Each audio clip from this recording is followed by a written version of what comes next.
सिपाही जी राजमाता। इन कंचनियों को 5-5 रुपया और एक साड़ियां देकर इन्हें रुखसत कर दो। जैसी आज्ञा राजमाता।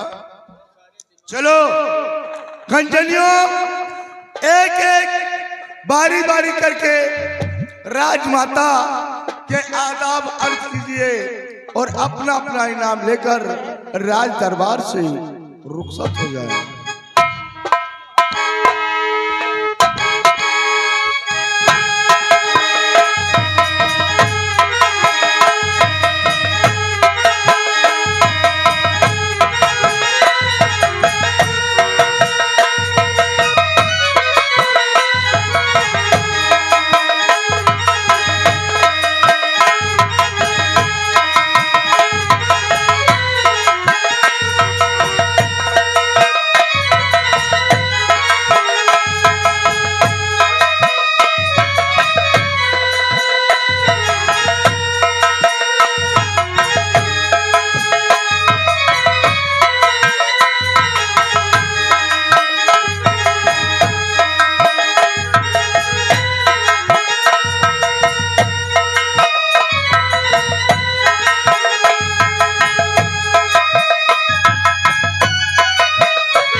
बेटा जो कहिए माते।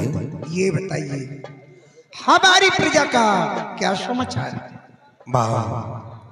आपके शासन काल से इस हीरागढ़ की प्रजा अति प्रसन्न है माते। किसी प्रजा को दुख और तकलीफ नहीं है माते।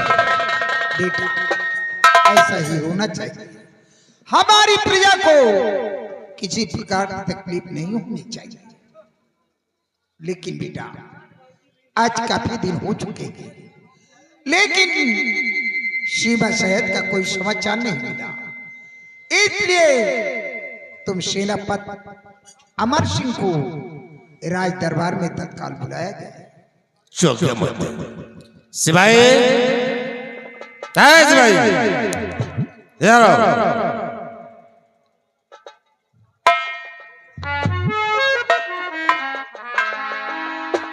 सिपाही सेनापति अमर सिंह को फोन कर दो और बोलिए कि राजमाता राज दरबार में तुम्हारा बेसब्री से इंतजार कर रही है। शीघ्र राज दरबार कर हाजिर।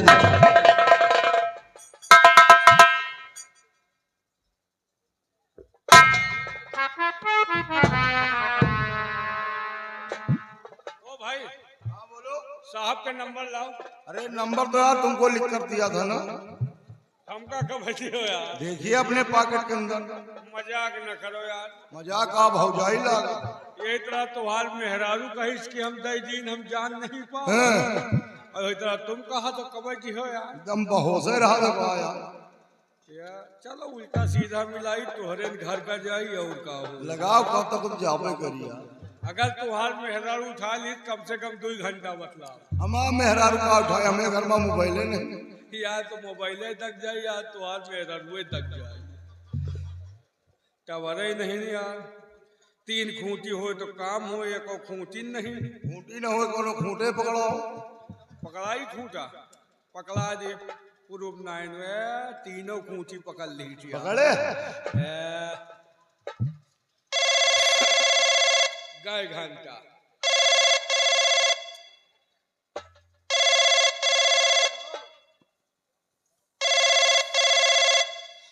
यात्री कृपया ध्यान दें। गाड़ी संख्या 05311 0535 वाराणसी से चलकर रावली के रास्ते दिल्ली को जाने वाली पद्मावत एक्सप्रेस अपने निर्धारित समय 7:25 पर जा रही है। यात्रीगण से अनुरोध है कि अपना अपना सामान पकड़ के रखिए। धन्यवाद। तेरी माँ का फोन मारू, क्या बोल रही है? लगाया कहाँ का, निकल कर रेलवे स्टेशन का। बोल रहा यात्रीगण कृपया ध्यान दें, अपना सामान पकड़ कर बैठे। हाँ, सामान का बहुत चोरी हुआ था। क्या बोल रहे थे? रुक जा यार।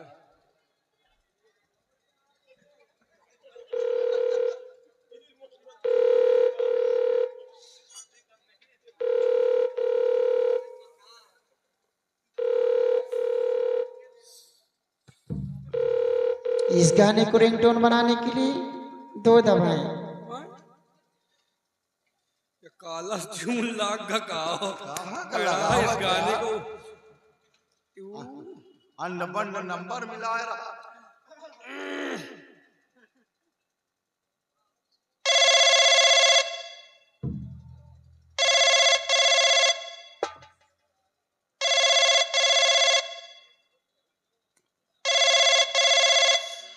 हेलो।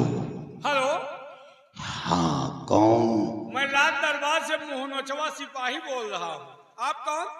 सेनापति अमर सिंह। जैन साहब। जय हिंद। साहब, आपको राजमाता किसी कारण पर दरबार में याद किए हैं। जितनी जल्द हो सके आप राज दरबार में आकर उपस्थित हो। कोई जरूरी काम? जी सर, कोई जरूरी काम, इसलिए आपको बुलाया गया है। ठीक है, राजमाता से बोल दो मैं बहुत जल्द दरबार पहुंच रहा हूँ। ओके सर, अपने सरकारी हेलीकॉप्टर से आइए, बहुत जल्द बुलाएगा। ओके। ओके। राजमाता जी, सेनापति जी अपने सरकारी हेलीकॉप्टर से आ रहे हैं।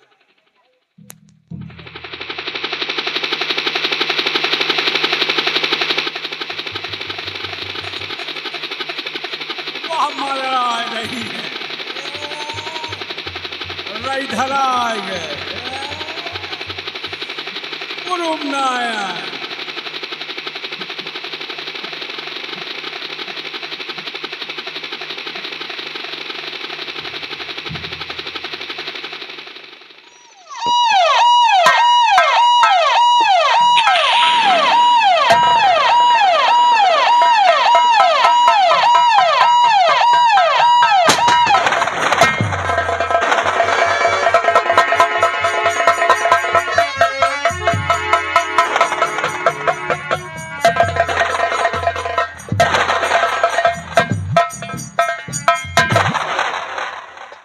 फरमाइए हुजूर, किस याद किया गया?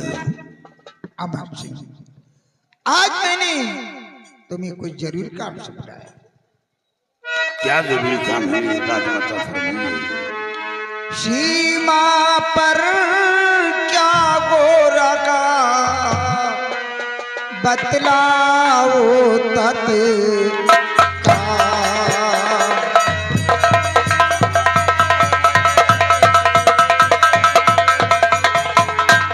सीमा पर क्या हो रहा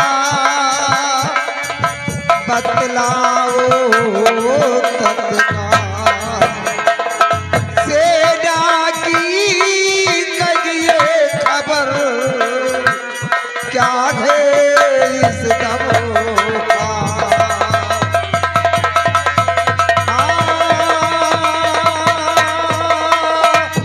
सेना की कहिए खबर क्या है इस दम का।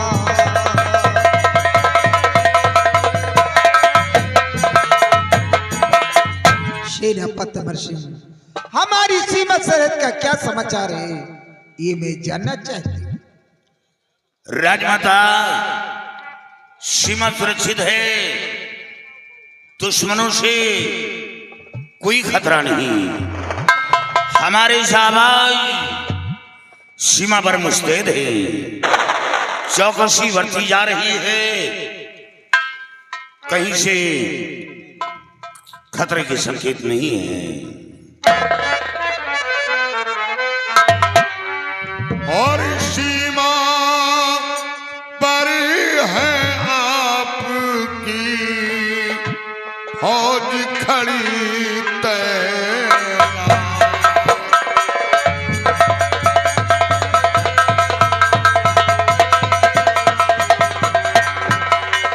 सीमा पर है आपकी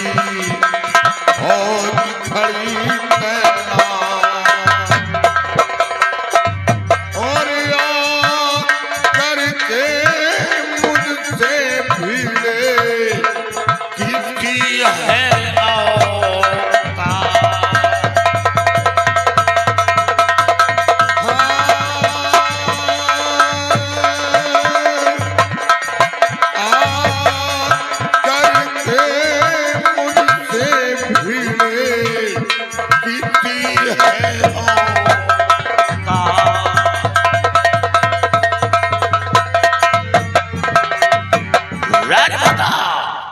जब तक मैं सीमा पर कार्यरत हूँ आपको चिंता करने की कोई जरूरत नहीं। आज तक तुम्हारी बाजुओं की ताकत की वजह से इस हीरागढ़ की रियासत पे मैं अपना राज चलाती चली आई, लेकिन एक बात का मुझे गम है। किस बात का गम है फरमाइए। तो ध्यान से सुनो। तीसरापन मेरा बीतने वाला है, तीसरा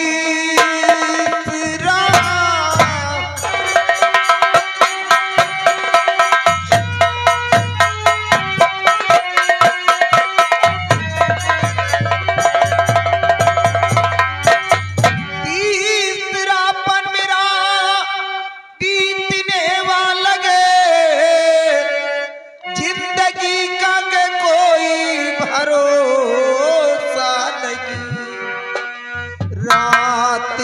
मुझको चिंता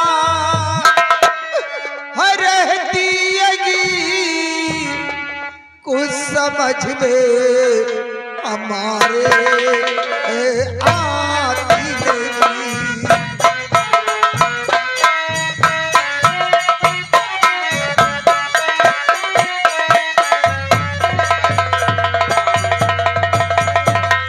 रात दिन मुझको चिंता रहती कुछ समझ में हमारे आती नहीं।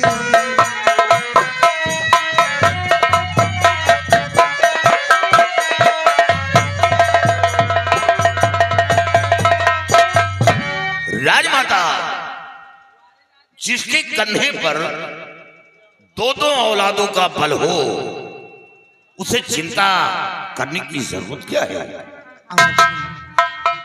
इसी बात का तो मुझे गम है कि तूने मुझे 2 औलाद दिए। तो ध्यान से सुनिए। अमर सिंह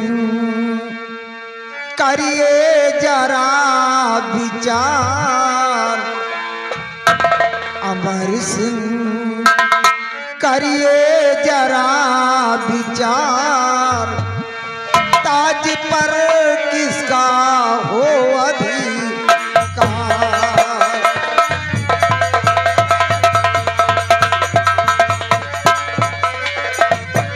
अमर सिंह करिए जरा विचार, अमर सिंह करिए जरा विचार, ताज पर किसका हो अधिकार।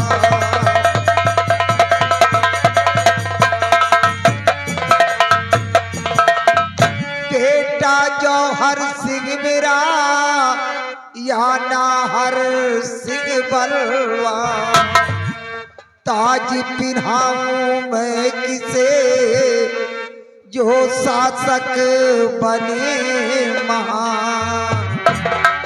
उपस्थित दोनों राजकुमार, उपस्थित दोनों राजकुमार, ताज पर किसका हो अधिकार।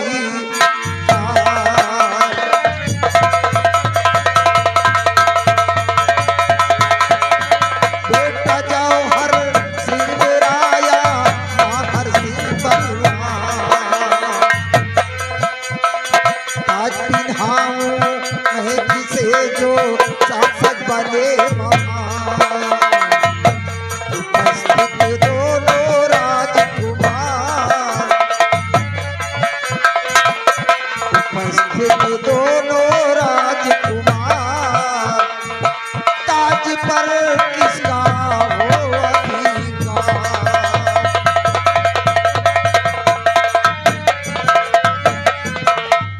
अमर सिंह, इसी बात का मुझे गम रहता है कि ईश्वर ने मुझे 2 औलाद दिए और दोनों सयाने हो चुके हैं। यही समझ में नहीं आता कि किस बच्चे को यहाँ का सम्राट बनाऊं और किसे यहाँ का महामंत्री बनाऊं।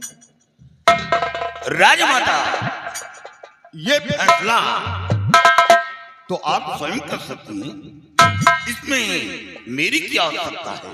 अमर सिंह, तुम ठीक कहते हो, लेकिन तुम्हें अच्छी तरह मालूम है कि तुम आज के सेनापति नहीं बल्कि मेरे स्वामी जी के जमाने के सेनापति, और मेरे स्वामी जी जो भी कार्य करते थे बगैर तुम्हारे सलाह के एक भी कदम आगे नहीं बढ़ाते थे। जैसा तुम सलाह देते थे तुम्हारे सलाह के मुताबिक वो काम करते थे। इसलिए मेरा हुक्म है, तुम जैसा सलाह दोगे तुम्हारे सलाह के मुताबिक वैसा मैं भी करूंगा।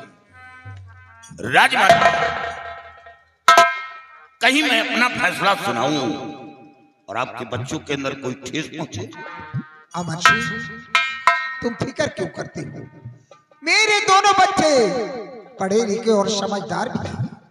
तुम जैसा फैसला करोगे तुम्हारे हुक्म का पालन होगा। तुम बेखौफ होकर बेनिडर होकर फैसला कीजिए, ये मेरा हुक्म है। राजमाता, ये तो आपकी महानता है जो हमें इस योग्य समझा। सेनापति, आप तो जानते हैं कि आप अभी शब्द नहीं, पिताजी के रहने पर आप इस पद पे तैनात थे और पिताजी जो भी राज्य का कार्य करते थे बगैर आपके सलाह के नहीं करते थे, और उसी तरह माँ भी बगैर आपके सलाह के कोई अपना कदम आगे नहीं बढ़ाती। तो माँ ने तो अपना फैसला सुना दिया है, अब आप अपना फैसला सुनाइए कि आपका फैसला क्या है।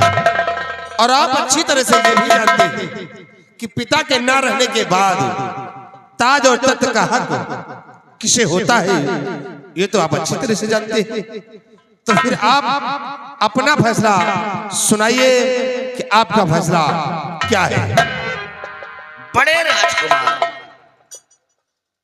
आपने ठीक कहा कि ताज और तख्त का हक किसका होता है, लेकिन अब हमें यह देखना है कि किसके अंदर कितनी बड़ी योग्यता है, समझदारी है। अब हमें यह देखना है, क्योंकि राजमाता ने यह फैसला मुझ पर छोड़ा है। हाँ, तो हमें सोच समझ कर फैसला करना होगा। तो फिर सुनाइए आपका फैसला कि आपका फैसला क्या है। रानी जी सुनिए मेरा विचार, रानी जी सुनिए मेरा विचार, ताज पर नाहर का अधिकार।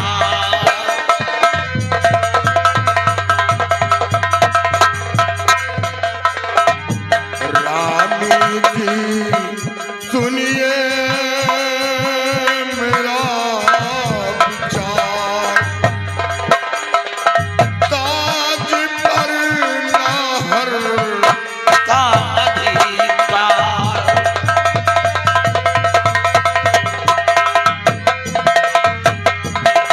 छोटा बेटा आता धैर्यवान गुणवान, राजगद्दी पर बैठे तो मिले बड़ा सम्मान, रानी जी करिए नहीं अबा, ताज पर नाहर का अधिकार।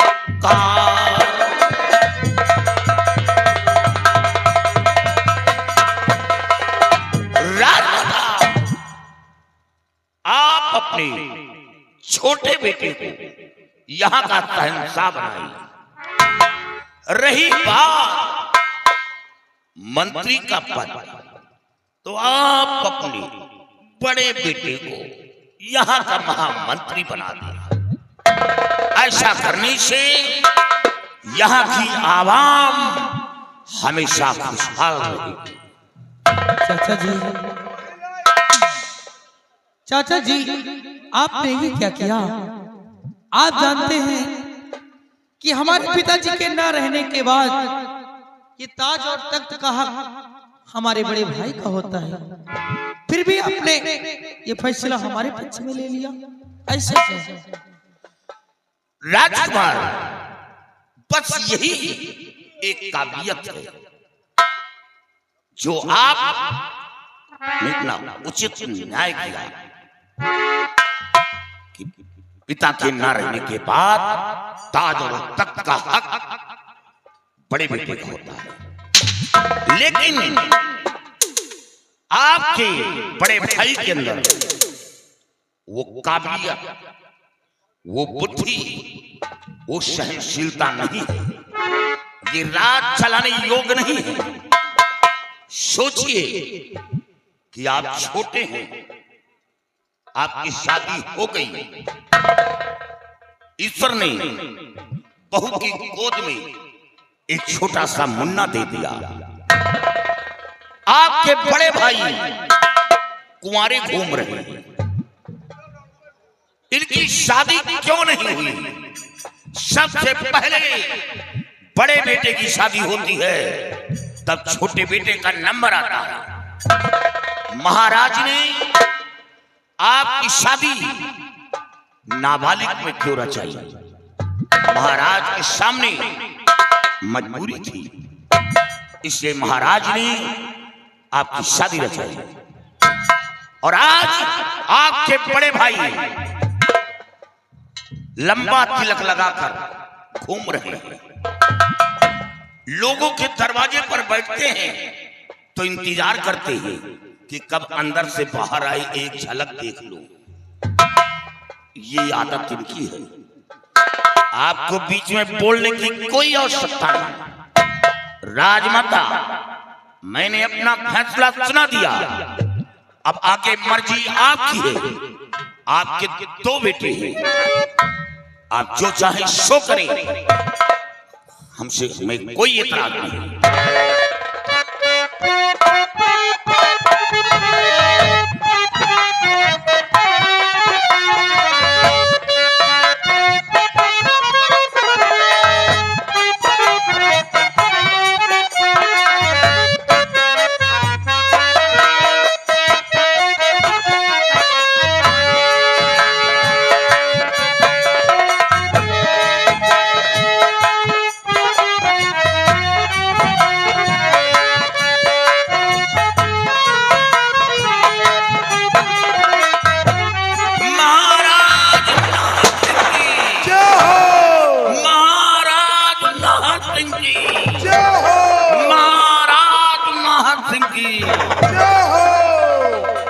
महामंत्री चौहान।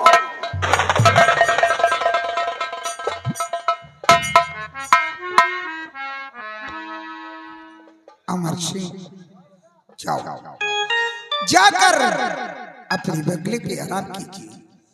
जब भी मुझे जरूरत पड़ेगा मैं तुम्हें फिर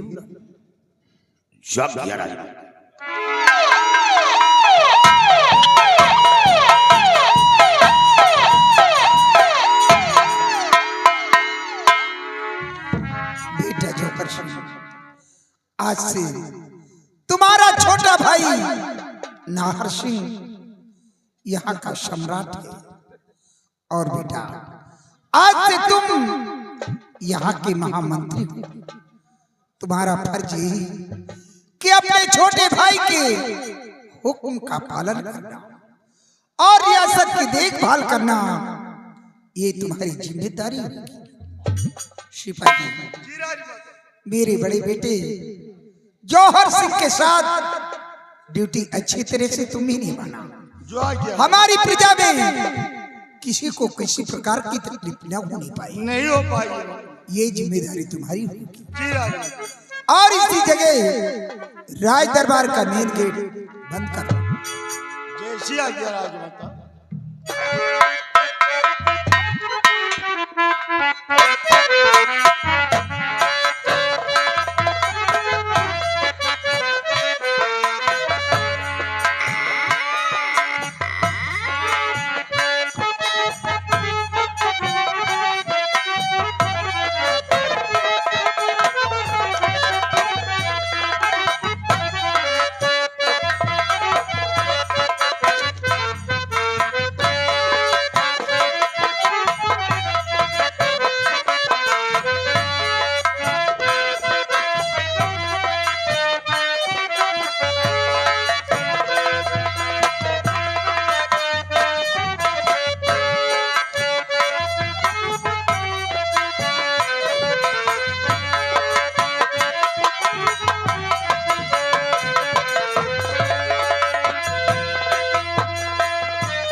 ओ पाई जी, ओ पाई जी, होए थे गल सुन यार। ओ शास्त्री गल, ओ भाई जी तुसी की हाल है यार? मनु तो ठीक हाल है यार, लेकिन तोड़ा की हाल है यार? मैनू भी चंगा हाल है, तुसी किथे था यार? ओ मैं तो राज दरबार में था यार, लेकिन आप किधर थे यार? मैं तो महल में था यार। राज दरबार का हाल चाल दसो। राज दरबार का हाल चाल जानना चाहते हो? राज दरबार का हाल चाल तो बहुत गड़बड़ है यार। क्या हुआ? आज उल्टी गंगा बह गई। उल्टी गंगा? हाँ यार, हमें बात कुछ समझ में नहीं आ रहा क्या? कि यानी पिता के न रहने के बाद ताज और तख्त बड़े बेटे का होना चाहिए, लेकिन सेनापति के कहने से राजमाता ने अपने छोटे बेटे नाहर का राज तिलक कर दिया और बड़े बेटे को यहाँ का महामंत्री बना दिया, जबकि राज तिलक बड़े बेटे का होना चाहिए। यार ये बात हमें कुछ समझ में नहीं आ रही। तोरे समझ में नहीं आई, हमारे समझ में पूरी आएगी। हाँ तुम यही सोच रहे हो कि राजा छोटे बेटे को बनाएगा, बड़े बेटे को नहीं। हाँ अरे यार बड़कावा बेटवा राजा बने लायक हाई नहीं ना। हाँ हाँ नहीं ना कहे। देखो घर में बियाह हो तो बड़काई लड़का के पहले होता है। हाँ हो तो है दोस्त। महाराज जब जिंदा रहे तो पहले छोटका बेटवा के बियाह करी, ओके मेहरारू आए गए, लड़का हो गए। एक सारे का मेहरारू देखे के रोजी नहीं हो। हमका लगा था जिंदगी में होबो न करिए। अब का हो सार एके आदत सही नहीं यार। एके हमका लागत ये साल मेहरारू लायक है नहीं यार। काम मेहरारू लाग नहीं। हाँ लेकिन यार कौनो कमी रही तो हमसे सार बताओ। आओ का यार न बहुत बताओ, 24 घंटा तुम के साथ ही रहते रहो। हमसे बताओ ते का अस्पताल दिखाई। हाँ अस्पताल तो कहियो जनम गाय भैंसी है। अरे इलाज कराओ इलाज कराए, लेकिन ये सार का वो हमसे संकटों ने ए भाई। हाँ एके साथे रहत हमहू सुस्त हो जाए थे। हाँ मैं झाड़ पकड़ ली का। परसों होली में तुहार मेहरारू हमें आए लाए आई कहे हाय जगह रे कहे लाए के नहीं। हाँ यही से तुम्हार वाली हमें ले आई रही का हो।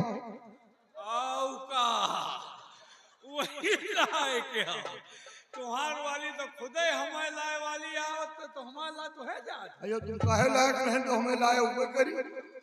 हाँ तुम तो धुरी हुई क्या? आओ का हम रातों दिन हर वाही जोते थे। नहीं सोए न होली में जागत रहो। आओ का यार। अच्छा लेकिन एक बात है। हाँ छोटे बेटे को राजा बनाएगा, बड़का बेटवा खौरियान बहुत जोर होई। बहुत पक्का मुंह भौरा फूला रहा। कौनो बात हो तो हमसे तुमसे पक्का बताई। जरूर लग जाओ। देखो आने वाले हैं आते हैं तो क्या बताते हैं, ज्यादा उनकी बुराई मत करो।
शिवाई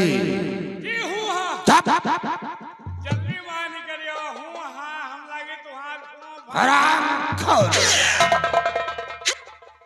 शिवाही देखा तुम लोगों ने आज कि भरे दरबार में क्या से क्या हो गया। अबे हम दोनों भाई यही बतलाते रहे। क्या बातें कर रहे थे? एक बात हमका ये बताओ, ये बुढ़ीवा तुहार सगी महतारी ना आए का आया? एक घंटा साले गाल पे रसीद कर दिया तो छट्टी का दूध निकल कर बाहर आ जाएगा। क्योंकि तुम्हारी माँ ने जैसा किया ऐसा किसी की माँ नहीं करेगी। बताओ, और राजा तुमको बनना चाहिए, राजा तुम्हारे छोटे भाई को बना दिया हा? वो भी सेनापति के कहने से। तुम्हारी माँ बगैर सेनापति के एक काम नहीं करती, कोई भी काम करना हो तो सेनापति से पूछती है। अरे यार सेनापति ड्यूटी करता है, तनख्वाह लेता है, फ्री के नहीं आता है? लेकिन तुहार महतारी बिना सेनापति के कहे कुछ करते ही नहीं। हमका लगा सेनापतिया तोहरे अम्मा का फंसा।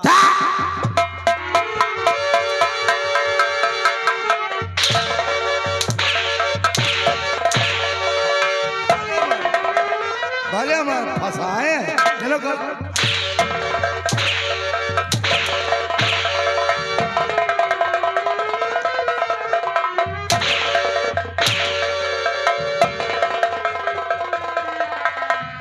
हरामजादे, अगर तुम्हारा गंजा लफ्ज निकाला तो अलग से जवान खींच लूंगा। तो फिर ऐसा क्यों? आखिर तुम्हारी माँ बगैर सेनापति के कोई काम नहीं करती, कुछ गड़बड़ी है, पता करो इसका। शिवाई, यही तो हम भी सोचते हैं यार आज हमारी माँ ने ऐसा कदम क्यों उठा दिया, वो भी तुच्छ गुलाम के कहने पर आकर। अरे ताज और तख्त का हक मेरा था, लेकिन राजगद्दी पे नाहर सिंह को बिठा दिया, वो भी शाला अमर सिंह के कहने पर। और अमर सिंह चाहता तो राजगद्दी पर मैं बैठता, ताज और तख्त का मालिक मैं बनता, लेकिन उससे सारे राज को खमा दिया। सिपाही, सबसे बड़ा रास्ते का रोड़ा सारा अमर सिंह है, अमर सिंह। और कोई ऐसी तरकीब निकाल जिससे कि अमर सिंह मेरे रास्ते से शांत हो जाए। देखो भाई, तुम्हारा राजा बन गया, तरकीब कोई काम नहीं करेगी। तरकीब एक है, कौनो कुआं में कूद के मर। सारा हराम खोर का पुतिल जैसी बात कर रहा है। तो फिर सिपाही, ये जब तक इस दुनिया में रहेगा, ये कांटा बनकर साला हमारे पैर में चुभेगा। इसे से रास्ते से हटा देना बेहतर है। इसे कोई तरकीब निकाल। आप निकालो, हमें बस के नहीं। सिपाही, मैंने सोच लिया है क्या? कि नाहर सिंह राजा तो बन गया नहीं, लेकिन मैं इसे राज करने नहीं दूंगा, कैसे? और अमर सिंह को इस जग में जीने नहीं दूंगा। जब तक इन दोनों की जिंदगी को छीन नहीं लूंगा, तब तक मैं चैन से नहीं बैठूंगा।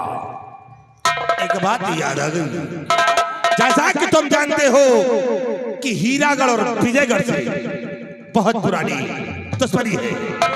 वहां का जमींदार जसपाल सिंह हमारा बहुत पुराना दुश्मन है, और क्यों ना आज उसी दुश्मन से मिलते हैं और मिलकर हीरागढ़ पे आग करवा देते हैं, और अमर सिंह को साले को मरवा देते हैं। अगर अमर सिंह मिल गया तो हमारे रास्ते का रोड़ा साफ हो जाएगा। तो चलिए आओ, चलते हैं हम विजयगढ़ जसपाल सिंह के पास। अमर सिंह ने तेरी जिंदगी को अगर तबाह ना कर दिया तो हमारा नाम जौहर सिंह है। आओ चलते हैं हम विजयगढ़। देखे साले खौरहा का देखा सारे जोगी हो, कितना लंबा प्लान बनाए। प्लान नहीं कहे हम भूल प्लान बनाए। प्लान यार, अब ये साला जो है सेनापति को मिटवाएगा, और वो भी आजा बाबा के जमाने का दुश्मन जसपाल सिंह से। पक्का कट्टर दुश्मन। जौन इनके बाप महतारी का नहीं भाव इनका हो। कब्बो न एक बात और जान लियो, का सेनापति कोई मामूली इंसान नहीं है। ए मूरी गाजर सन लोग बाग खाना खा दूंगा, खाना खातो नहीं। वह सेब, संतरा, मौसमी, अनार, बादाम, पिस्ता, का पशु आहार खात। पशुहार का हुआ भैंसा। अबे आइटम पर आइटम खाता है। आइटम जसपाल के धई दे वो नर्री पर लात फटफटाई है बच्चा। और एक बात सुन लो, का पहली बार जो है इन्होंने सेनापति के खिलाफ बात किया, बर्दाश्त किया। दोबारा ये साला कोई बात किया तो इनका सरऊ का हम दे रहा तो नहीं। एका सारे चोर का कोटे रात है यार। दोबारा कोई बात अगर किया ना तो इनकी मैया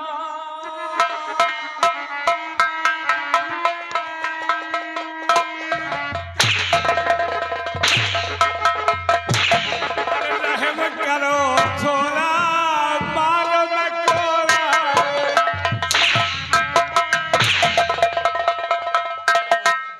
की मैया महतारी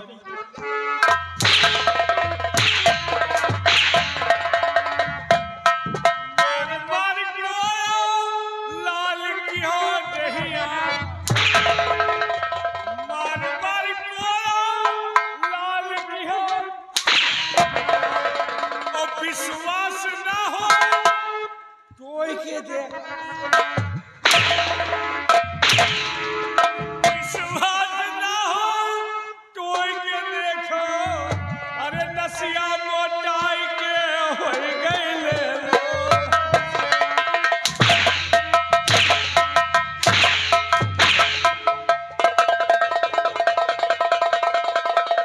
अरे साले गिरगिट, हरामखोर, क्या बातें कर रहा था रे? तुम्हार बातें किसकी बातें हो रही थी? इनका यार सेनापति क्या बातें कर रहा था? मैं ये कह रहा था आज तो तुम्हारे भाई को राजा बना दिया। दोबारा कोई बात तुम्हारे खिलाफ किया ना तो उनके नर्री वाला तो मैं क्या फिर बोलिए।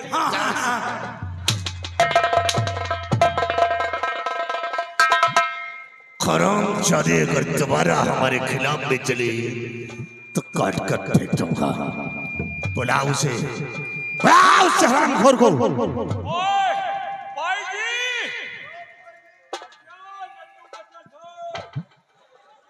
आओ।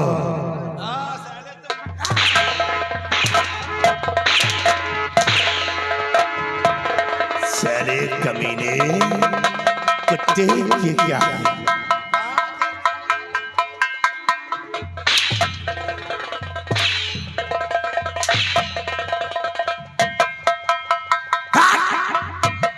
हरामखोर, कहाँ था रे? कहाँ था? ये क्या लेकर आया? अरे कमीने, हराम जादे जिस वक्त अमर सिंह ने नाज़ को राजगद्दी पर बिठाया तो तुम साले कमीने खुशियां मना रहे थे।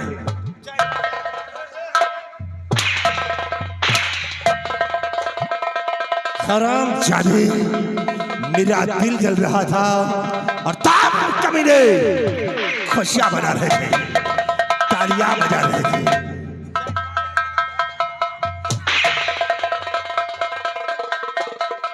जिंदगी तबाह कर दूंगा। आज जहां से के खिलाफ चलोगे हमें आंख दिखाते हो, आंखें निकाल लूंगा। याद रखना, अगर हमारे खिलाफ चलोगे तब फरे चौराहे पे खड़ा करा के सिर्फ तुमसे तालियां बजवाऊंगा। याद रखना। और तुम साले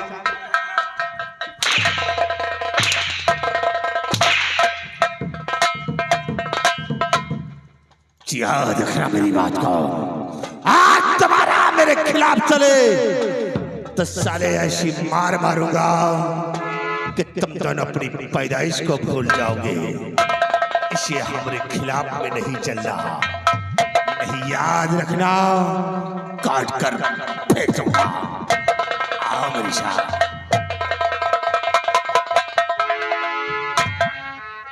ये साला बहुत तपा है यार। साला बोल रहा ऐसी मार मारूंगा कि अपनी पैदाइश भूल जाओगे। हाँ यार। हम पैदा कहाँ भवे भाई, हम खेते में जामे रहे ना, माँ बप्पा उचाल ला का बथुई है उचाल लाए। लेकिन एक बात है, साला बहुत तपा है। हमका लागत ये मिर्गी शरम पैदा भागा है। महू का लागत है यार, सार न सहा है यार। जैसे 7 जेठ बैसाख में मिर्गी शरा तपा, वही तरह यह तपा है। हाँ यार। कौने दिन पैदा भा है यार? नहीं जाने का एक पैदाइश वाली दिन खराब। कौन दिन है? ये सारा एतवार का पैदा। गोली के चीटिया। अबे एतवार का कोर्ट कचहरी अदालत दफ्तर सब बंद रहा था। बंद रहा? हमका लागत है कि घर वाला दफ्तर खुला रहा था। खुला रहा तो मैं तो नहीं करिए वो खुल। लेकिन एक बात है, ज्यादा एक जन्म कुंडली खोदबो न करो। नहीं आएगा तो हमार तुम्हार मरण कुंडली खोद दे। हाँ यार। निकल चलो। जावे कह मजा जावे,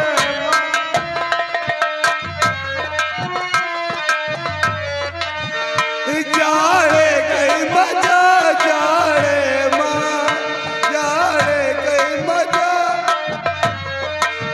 पहली नींद बूढ़ा तान कटाना, पहली नींद बूढ़ा तान कटाना, दूसरी नींद बूढ़ा हो गई उठाना। जाड़े कई मजा,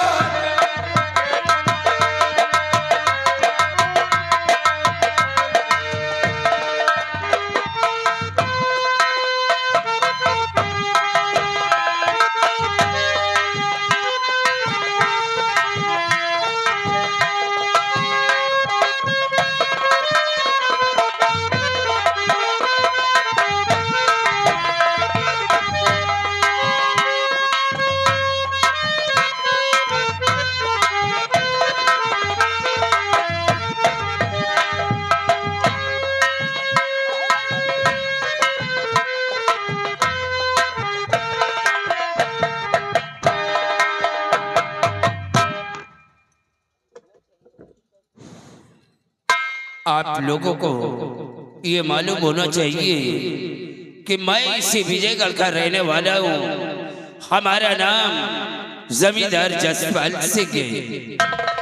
शिवाई, जैसा कि तुम लोग ये अच्छी तरह से जानते हो कि हीरागढ़ का रहने वाला सम्राट जसवंत सिंह हमारी और उसकी बहुत पुरानी दुश्मनी चली आ रही है। लेकिन इस वक्त सम्राट जसवंत सिंह वो दुनिया में जिंदा नहीं है। उसकी पत्नी सोमावती सिंह वो बैठ करके सिंहासन पर अपनी हुकूमत चला रही है। हमने 2 बार चढ़ाई किया कि सम्राट जसवंत सिंह व सेनापति सिंह को दुनिया से मिटा करके हम ये हीरागढ़ की रियासत को अपने हिरासत में कर लेंगे। लेकिन सेनापति सिंह की वजह से आज तक हम अपने काम में कामयाबी नहीं पाई। लेकिन सिपाही, हम चैन से नहीं बैठेंगे। हम मौके का इंतजार करते हैं। जिस दिन मुझे मौका मिल गया मैं सेनापति सिंह को दुनिया से मिटा दूंगा और अमर सिंह को मिटाने के बाद एक दिन ये हीरागढ़ की रियासत को हम अपने हिरासत में कर लेंगे। तुम लोग अपनी ड्यूटी पे तैनात रहो। काश अगर कोई भी गरीब मोहताज यतीम हमारी हवेली की तरफ आता है तो वो खाली हाथ वापस जाने ना पाए।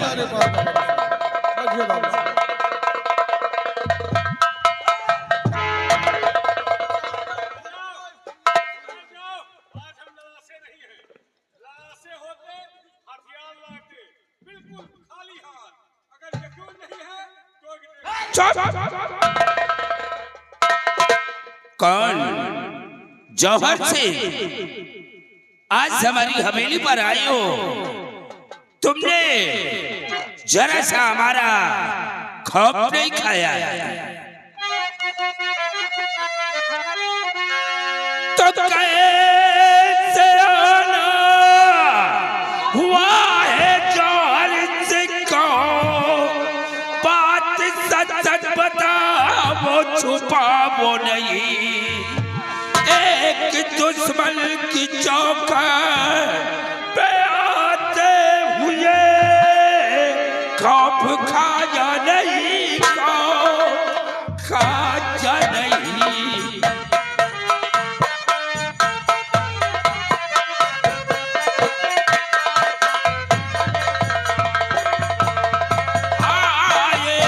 एक दुश्मन की चौखट पे आते हुए खौफ खाया नहीं, खौफ खाया नहीं।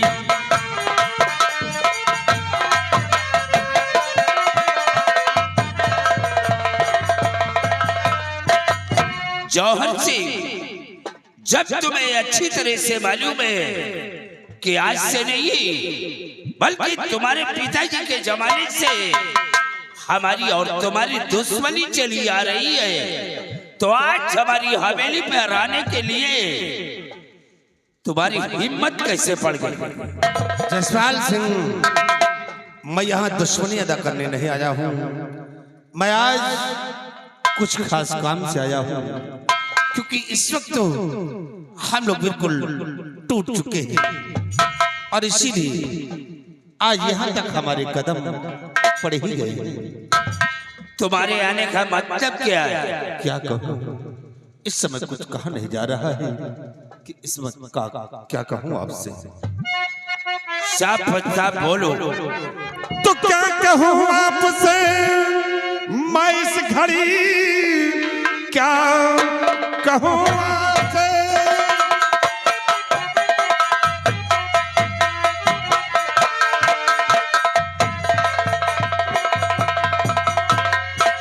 क्या कहूँ आपसे मैं इस घड़ी, कुछ भी मुझसे कहा जाता नहीं।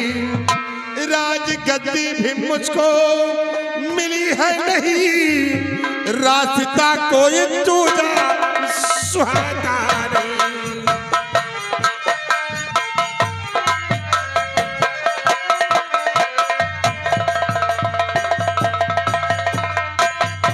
इस समय हम लोग को सिर्फ कोई रास्ता नहीं सुहा रहा है कि क्या करें और क्या ना करें, कुछ समझ में नहीं आ रहा है।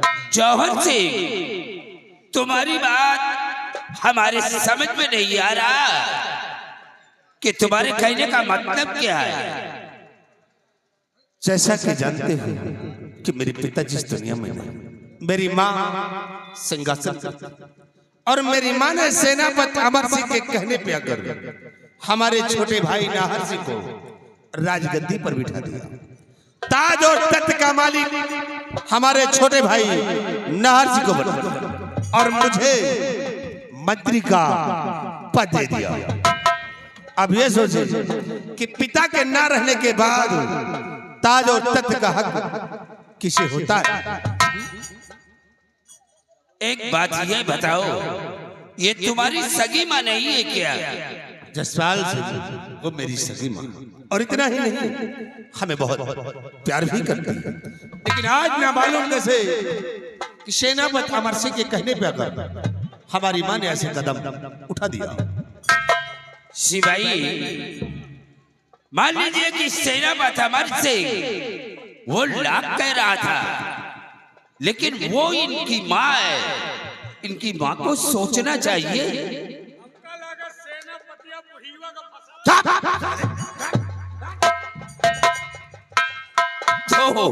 तो अब तुम चाहते क्या हो?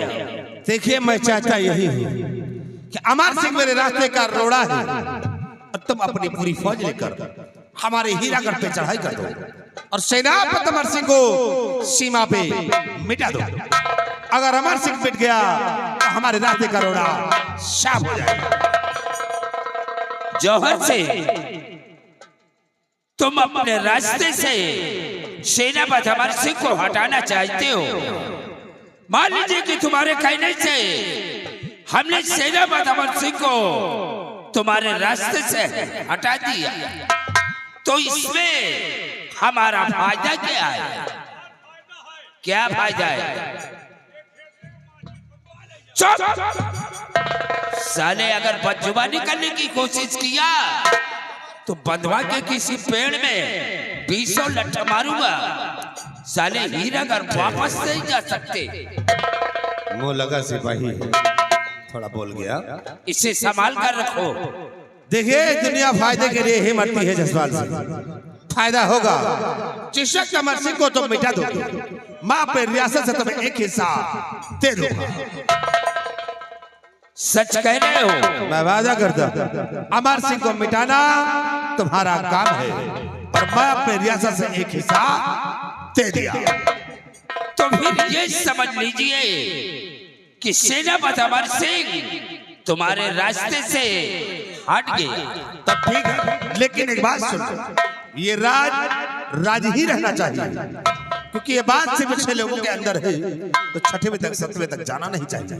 ये काम किसे करवाया है और तुमने किया है। जौहर से इसमें परेशान होने की तुम्हें कोई जरूरत नहीं है। ये जसपाल से अपनी गर्दन तो कटा देगा, लेकिन इस बात को किसी से नहीं कहो। तो ठीक है, अपने जुबान को तुम अटल रहना, जुबान नहीं खोलना, चाहे लाख भी हो जाए। तुम जाकर राजमहल में